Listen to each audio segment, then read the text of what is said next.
and welcome to this manufacturing process technology part 2 module 13.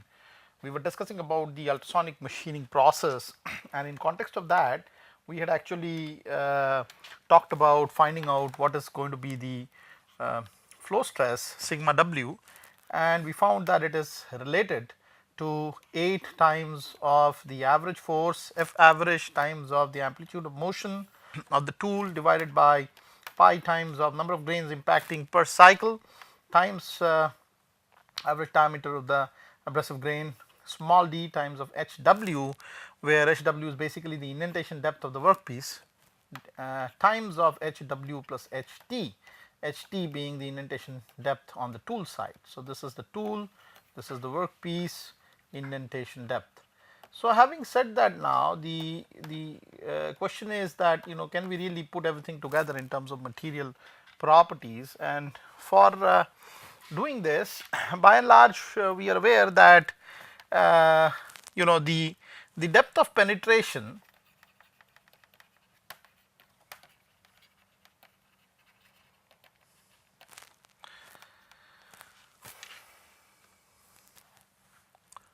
as long as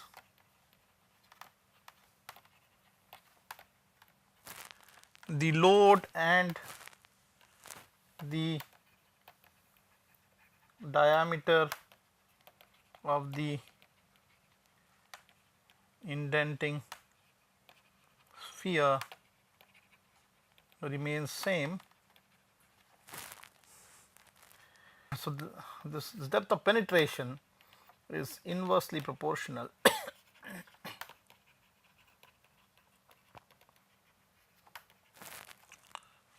to the flow stress.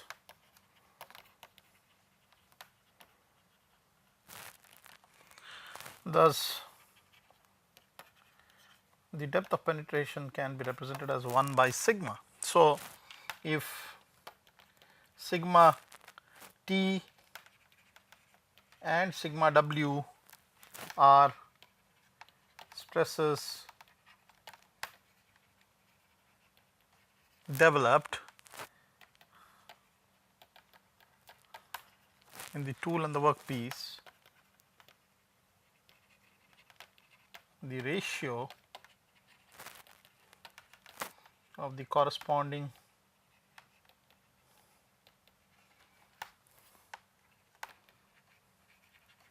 indentation HT by HW is equal to sigma W by sigma T, that is lambda, let us say. So, obviously the flow stresses of the workpiece and tool, if we do not assume any work hardening to happen, would remain more or less material properties or constants, and so therefore, the ratio between that can also be assumed to be a constant lambda. So, the HT by HW, that is the indentation depth on the tool side by that on the workpiece side, is related to the inverse ratio of the flow stresses, and assuming that to happen, if I were to use this logic back in this particular equation here, let us call it equation A, then the sigma W becomes equal to 8 times of the average force times of amplitude divided by pi times Z dHW square times of 1 plus HT by HW. In other words, we can write this further as H divided by pi times of Z d square of HW times of 1 plus lambda, because we already know that this is actually the inverse ratio of the flow stresses of the workpiece and the tool,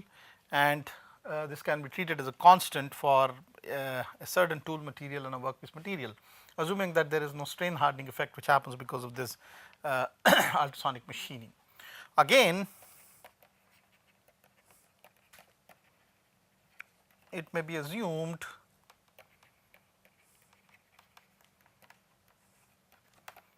that the number of grains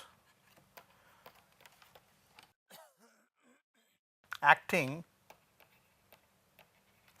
is inversely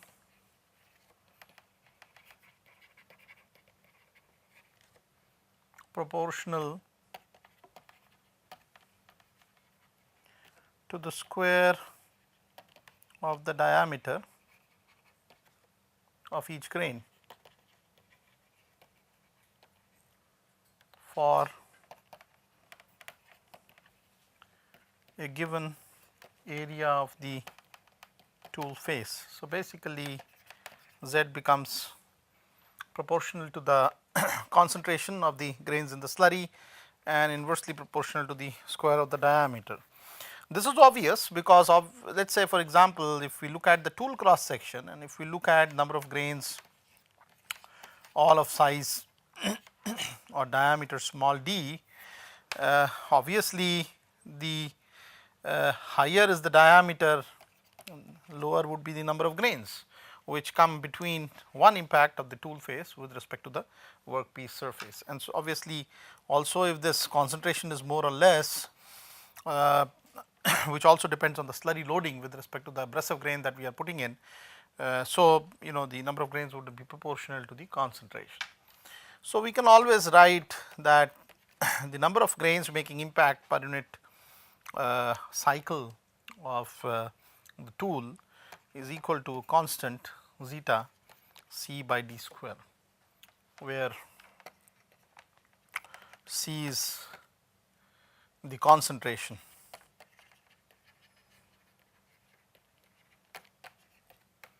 of the abrasive grains in the slurry and zeta is a constant. So, if we substitute the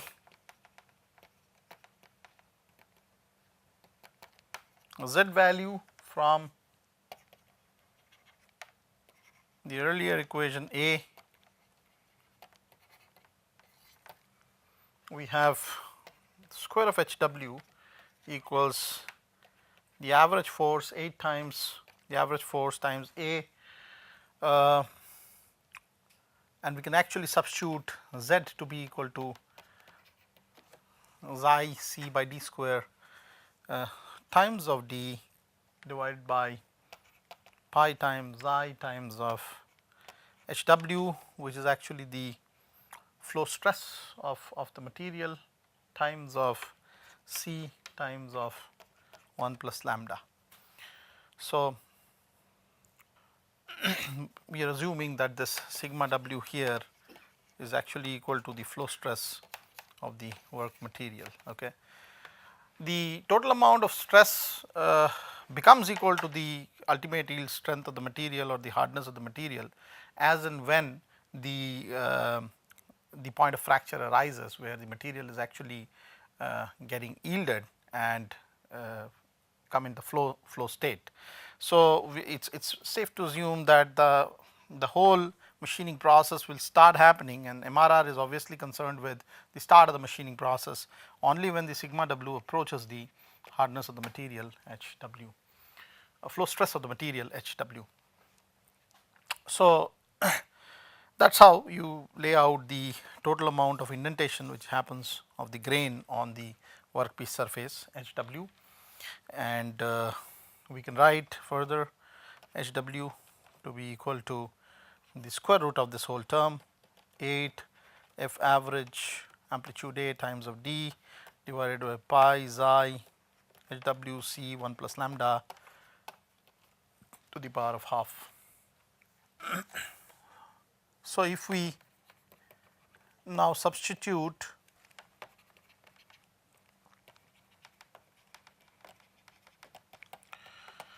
in the MRR equation the value of HW, we can have Q equals d times of this whole value that we just found out in the last step, about 8 times of F average times of amplitude A d divided by pi zeta HWC 1 plus lambda whole to the power of half to the power of 3 by 2. So, that is dHw to the power 3 by 2 times of z, which it is proportional to. So, it becomes xi c by d square times of nu, where nu is the number of cycles per second.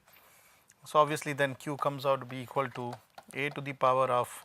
3 by 4 d to the power of 1 by 4 f to the power of 3 by 4, and this is the average force concentration to the power of 1 by 4 divided by flow stress of the work material to the power of 3 by 4 times of nu, the frequency. So, the rate indicated, so this rate of removal is through the direct hammering case,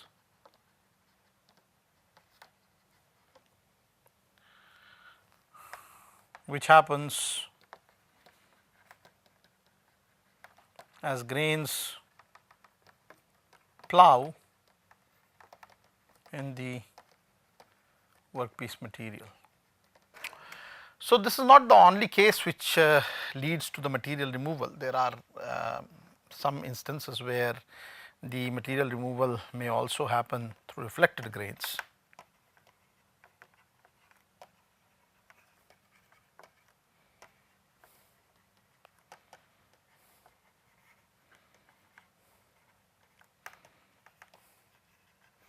And by reflected grains, what I mean is that some of the grains would get reflected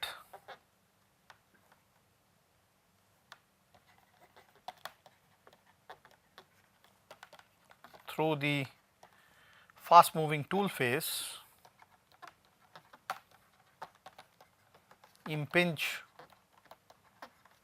on the work surface, and it can cause indentation. So, let us assume this to happen here. Let us say this is the vibrating tool head, and supposing it is moving in a certain direction at certain velocity, and here there is a workpiece and there is a grain which is pumped in by a slurry, and it gets bounced off the surface and goes and hits the tool surface, and obviously the tool imparts momentum to the grain, and this grain is insignificantly small in comparison to the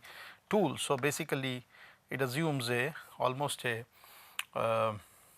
vertical motion or quick change of direction perpendicular to the tool face towards the work surface. Okay. So, this is the workpiece. So, if we assume this tool to move sinusoidally with the equation of motion amplitude a sine of 2 pi nu t. So, obviously y dot would be equal to a 2 pi nu times of cos 2 pi nu t, and y dot max is at 2 pi nu t equal to 0. Actually it is a times of twice pi nu, cos 0 is 1. So, therefore, we can have this as the maximum velocity of the tool head at a certain instance of time, and if we assume this to be the maximum velocity, so obviously the corresponding kinetic energy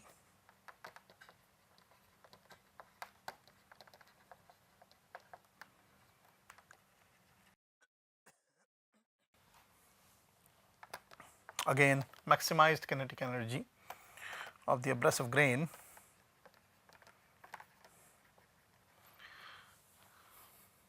is given by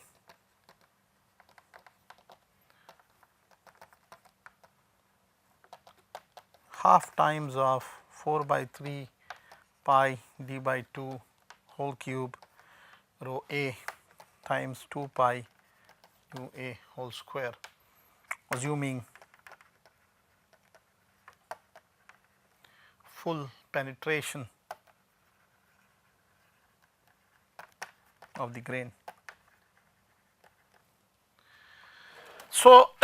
in this particular case the Ke max, the maximum kinetic energy imparted to the grain would come out to be half times of pi by 6 cube of d rho a times of 4 pi square nu square a square, in other words 1/3 cube of pi rho a d cube square of nu square of a. Rho a again is the density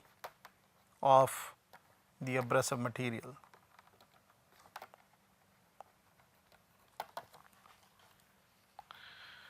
So, assuming that during the indentation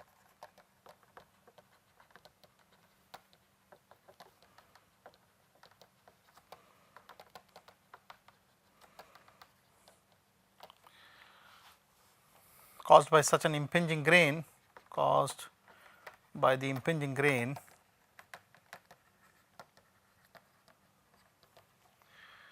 the contact force increases linearly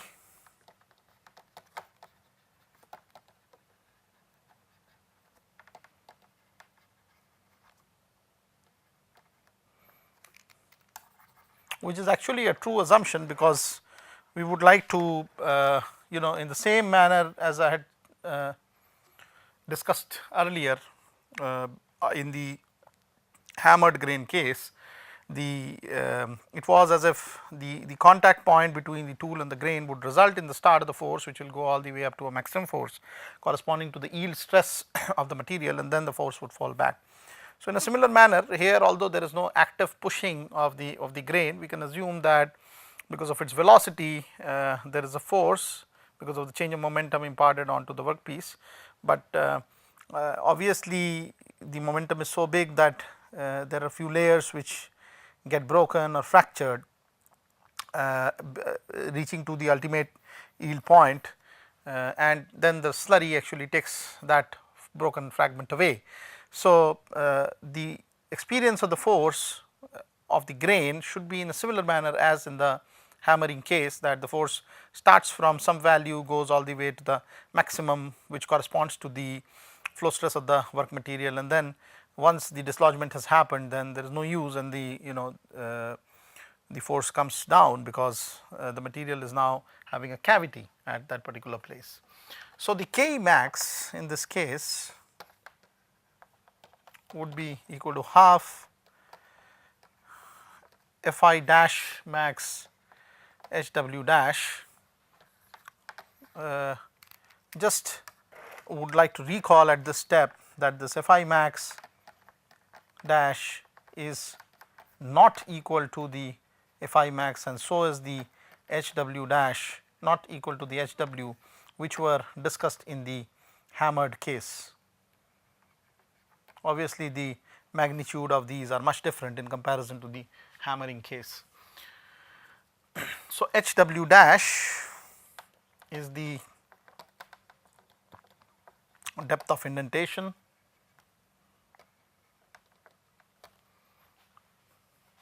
and the maximum contact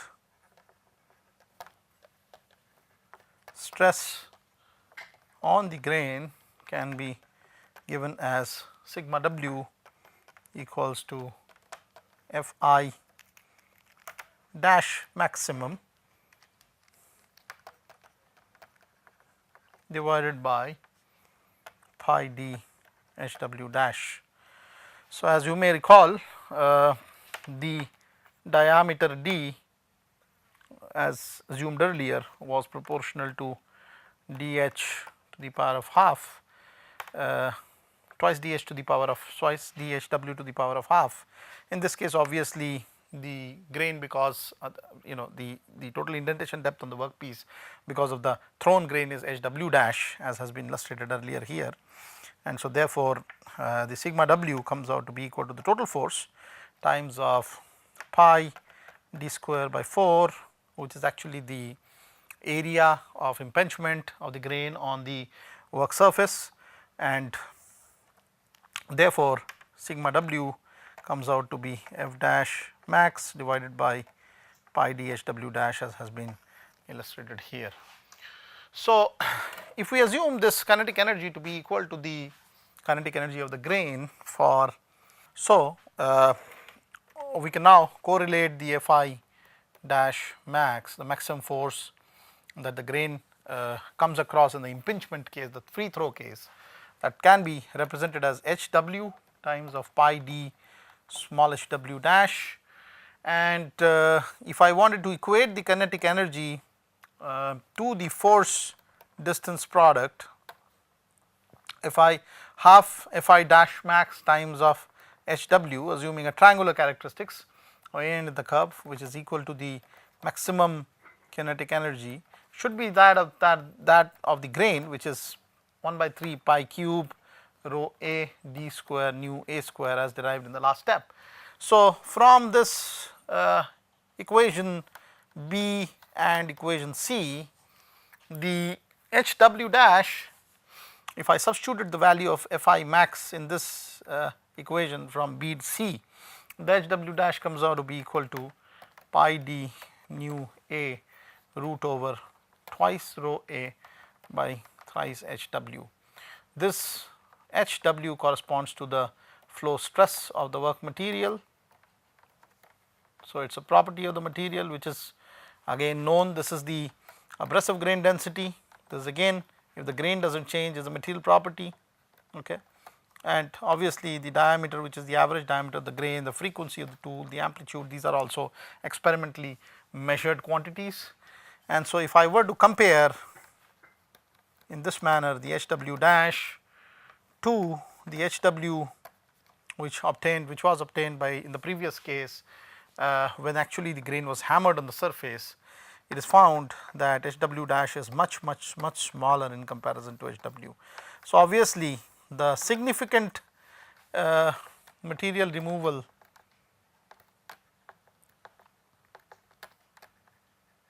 cause is the hammering action and not the free grain case. So, henceforth we will kind of neglect this Hw dash which is created by the free grain throw, because it hardly has any contribution to the overall material removal process. So, it can be concluded. So, in conclusion, most of the material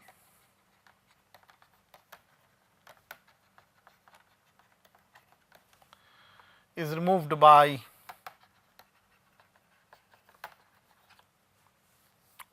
the direct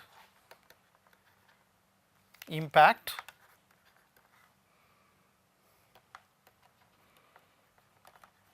of the ploughing grain or hammered grain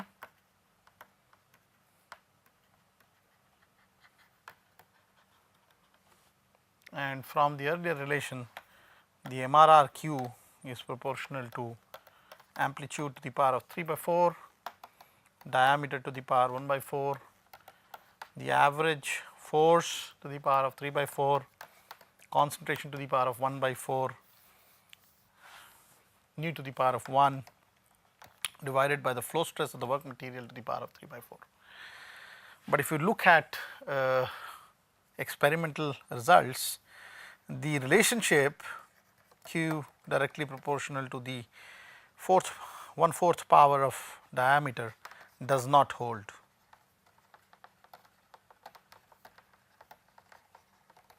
In fact, in real experiments, Q happens to be proportional to D and not D1 by 4.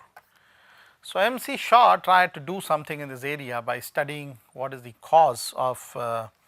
this change of power, although dimensionally from the material model, from the geometric model, it seems as if the material removal rate is proportional to 1/4 power of D. And so, what he obtains is that instead of a circular grain, almost all the grains that actually come in contact with the work surface are something like this. So, they are not really circular, but they do have an average diameter, but each of them can be projected out to be small circles. And if we assume that small circular diameter to be d1, this would be the responsible cause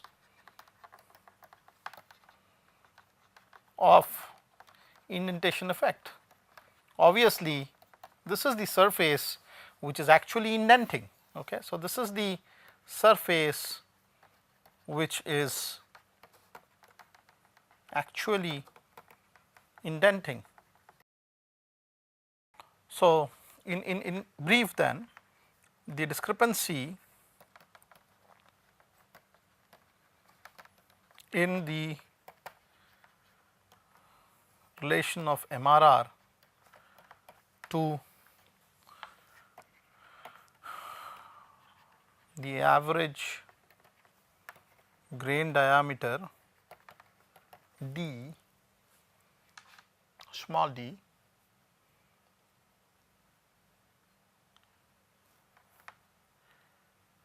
is based on the fact that the actual abrasive grain is not completely spherical,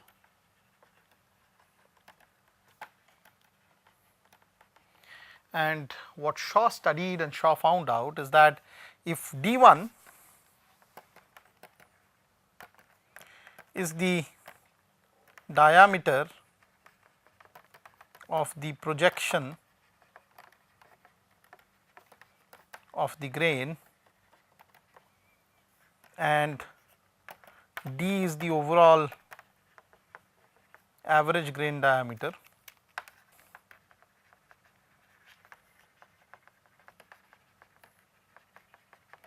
then obviously the d1 is proportional to square of the average grain diameter, or d1 is actually equal to a constant mu times of the square of the average grain diameter. So, in other words, d1 actually is much smaller in comparison to d. Okay. There's a small projected grain diameter on the top of our overall diameter d, which we are talking about. So, that is how you can find out d1, and in fact, the impact on the indentation and the area that is created because of the grain is actually because of the projected surface of the grain and not the actual grain. And so, even though while calculating the concentration you would assume the maximum diameter to be the average grain diameter small d, but when we are talking about flow stress or determination of what is the force per unit area, the actual area impacting is that small d1 and not small d. Okay. So, there it changes the whole way that we define the MRR equations, and in fact, in this module is time wise over. So, I am going to close it now, but in the next module I am going to definitely take it up that if we substitute this value d1 for the calculation of the flow stress within the material, what is going to be the impact, and as we will see that the material removal rate in that case will actually come to almost mimic the reality that the Q would be proportional to the average grain diameter small d. So, with this I would like to close on this module. Thank you very much.